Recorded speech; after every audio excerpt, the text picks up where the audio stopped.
Hey guys, how are ya? I want to talk briefly about the monster of resentment as it relates to the case of Christopher Dorner and as it relates to each one of us. Christopher Dorner was a guy that took up a vendetta against the LA Police Department. He felt that he was wronged, and as a result, four people were murdered, two of them civilian employees. Christopher Dorner was in the military as a reservist. He was a parachuter and also a marksman. In addition to that, when he retired or took some sort of discharge, he started working for the LA Police Department. During the course of his training, a fellow officer, the training officer, told him that he had to get better at the way that he was doing his job. He accused her in an arrest that they did together that she had unfairly kicked someone during an apprehension. He sued as a result of that. He was once they investigated the case that they couldn't find any evidence, they realized that he had complained allegedly in retaliation to his training officer, and as a result he was fired from his job with the LA Police Department. Long story short, he killed the daughter and her fiance, the daughter of the guy that had defended him, who had defended him apparently because his defense had been ineffective and he had not been able to keep his job. He decided to take revenge against him by killing his daughter and her fiance. Heartbreaking. He had just proposed a few days before he murdered them. And then he went into a shooting rampage, and in the process of that he killed two additional police officers and shot a few other. He did a long manifesto that he deposited in the hands of Anderson Cooper and was also in social media. And amazingly enough, a lot of people basically took a stand next to him and said, oh, this needed to be done, this is evil, he was discriminated against. And one of the things that captures me the most as I took a look at his manifesto again was that he had a detailed list of every person that had ever wronged him, and as a result he was going to extract revenge against each one of them. And I thought about myself and when someone has hurt me and how easy it is to hold on to resentment. And in the case of Christopher Dorner, he held on to resentment on anything that anybody had ever done to him, and it became a monster, and it took over his mind, and it led him to believe that he could get away with murder. At the end of the day, he killed innocent people.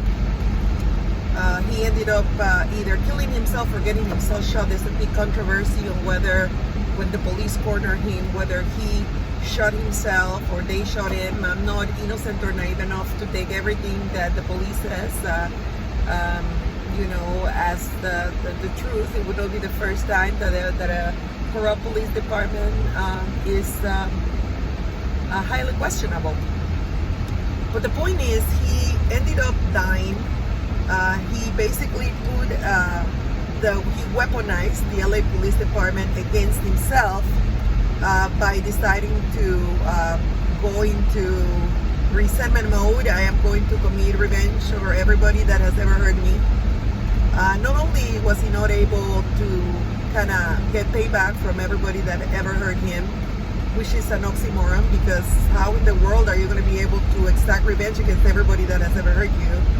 But then in addition to that, he ended up becoming his own victim.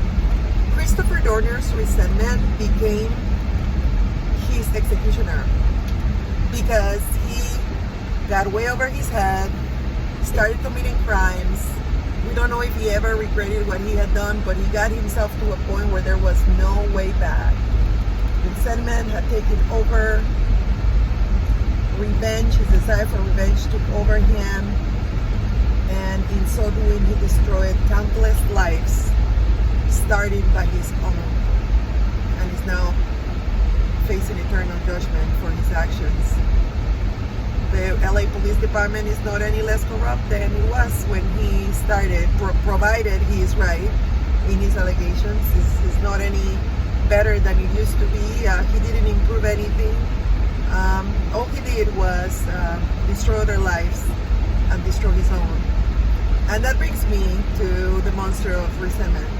Because each one of us, to a degree, has people that have hurt us. And let's face it, life is not fair. And there are going to be people that are going to unfairly target us. And I'm not suggesting that we don't do as much as we can to bring justice into our situation. I am not saying that we do not create clear boundaries and do away with toxic relationships that hurt us. But let's not hold on to resentment, because when we do, we become victims a second time. That individual has hurt us the first time, and then it hurts us again, because when we hold on to resentment, we don't hurt them, we hurt ourselves. This is what happened with Christopher Dorner. He tried to exact revenge for everything wrong that had ever been done to him. He ended up killing people that had nothing to do with it and killing himself in the process and destroying his life. And I think resentment in a lot of ways destroys our own lives. It takes away our joy, our peace. It takes away a lot of life enjoyment. And let's remember, whoever has hurt us is really not being damaged by our inability to let go. So if someone hurts you and you can do something about it, please do.